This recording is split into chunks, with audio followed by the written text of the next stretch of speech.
ನಂಜನಗೂಡು ನಗರದ ಎಪಿಎಂಸಿ ಆವರಣದಲ್ಲಿ ಶ್ರೀ ಶನೈಶ್ವರ ಗೂಡ್ಸ್ ಸರಕು ಸಾಗಾಣಿಕೆ ಆಟೋ ಚಾಲಕರ ಸಂಘದಿಂದ ತಹಸೀಲ್ದಾರ್ ಶಿವಕುಮಾರ್ ಕಾಸ್ನೂರು ಅವರಿಗೆ ಮನವಿ ಸಲ್ಲಿಸಲಾಯಿತು. ಶ್ರೀ ಶನೈಶ್ವರ ಗೂಡ್ಸ್ ಸರಕು ಸಾಗಾಣಿಕೆ ಆಟೋ ಚಾಲಕರ ಸಂಘದ ಅಧ್ಯಕ್ಷ ವೇಣುಗೋಪಾಲ್ ಮಾತನಾಡಿ, ಗೂಡ್ಸ್ ಸರಕು ಸಾಗಾಣಿಕೆಯ ಆಟೋ ಚಾಲಕರಾಗಿದ್ದು ಅಸಂಘಟಿತ ವಲಯದಲ್ಲಿ ದುಡಿಯುತ್ತಿರುವ ಕಾರ್ಮಿಕರಾಗಿದ್ದಾರೆ. ಇವರಿಗೆ ಯಾವುದೇ ಭದ್ರತಾ ಸೌಲಭ್ಯಗಳು ಸಿಗುತ್ತಿಲ್ಲ.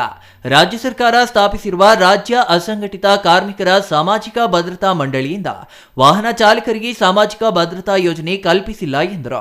11 ವಲಯಗಳ ಕಾರ್ಮಿಕರನ್ನ ಗುರುತಿಸಿ ಅವರಿಗೆ ಮಂಡಳಿಯಿಂದ ಗುರುತಿನ ಚೀಟಿ ಮತ್ತು ಸರ್ಕಾರದ ವಿವಿಧ ಸೌಲಭ್ಯಗಳನ್ನು ನೀಡಲಾಗುತ್ತಿದೆ. ಇದರಿಂದ ಆಟೋ ಚಾಲಕರು ವಂಚಿತರಾಗಿದ್ದಾರೆ. ಅವರಿಗೆ ಪಿಎಸ್ಐ ಮತ್ತು ಪಿಎಫ್ ಸೌಲಭ್ಯಗಳಿಲ್ಲದೆ ಪರದಾಡುತ್ತಿದ್ದಾರೆ.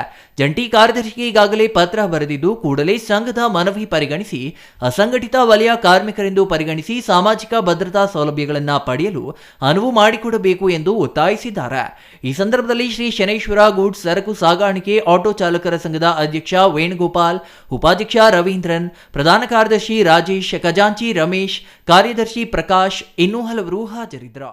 ಪ್ರತಿಯೊಬ್ಬರು ಚಾಲಕರು ದಿನವಿಡೀ ಮನೆ ಮರಳಿ ಬರೋದು ತುಂಬ ಸಂಕಷ್ಟಕರ ವಿಷಯ. ಅಂದು 2021-22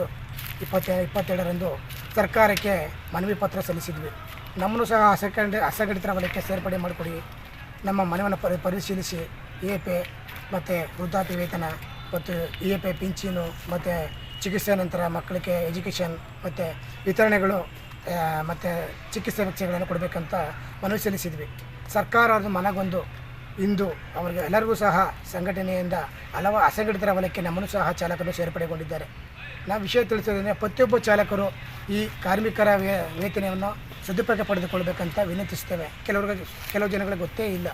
ಸರ್ಕಾರದಲ್ಲಿ ಕಾಲೇಜ್ ಪ್ರಾಚಾರ ಅಂತ 2 ಲಕ್ಷ ಮತ್ತು ಆಕ್ಸಿಡೆಂಟ್ ನಂತರ 5 ಲಕ್ಷ ಮತ್ತು ಮಕ್ಕಳಿಗೆ ಎಜುಕೇಷನ್ ಫ್ರೀ ಮತ್ತು ಅನಾರೋಗ್ಯದಿಂದ ಬಳಲುತ್ತಿದ್ದರೆ ಚಿಕಿತ್ಸೆಗೆ 1 ಲಕ್ಷ ಸಹ ಫ್ರೀ ಮತ್ತು ಕಾಲ್ ಫ್ರಾಕ್ಚರ್ 2 ಲಕ್ಷ ಮತ್ತು ಅಂತ್ಯಕ್ರಿಯೆಗೆ ಇಷ್ಟು ಸದುಪಯೋಗ ಪಡೆದುಕೊಳ್ಬೇಕಂತ ಚಾಲಕರಲ್ಲಿ ವಿನಂತಿಸುತ್ತೇನೆ.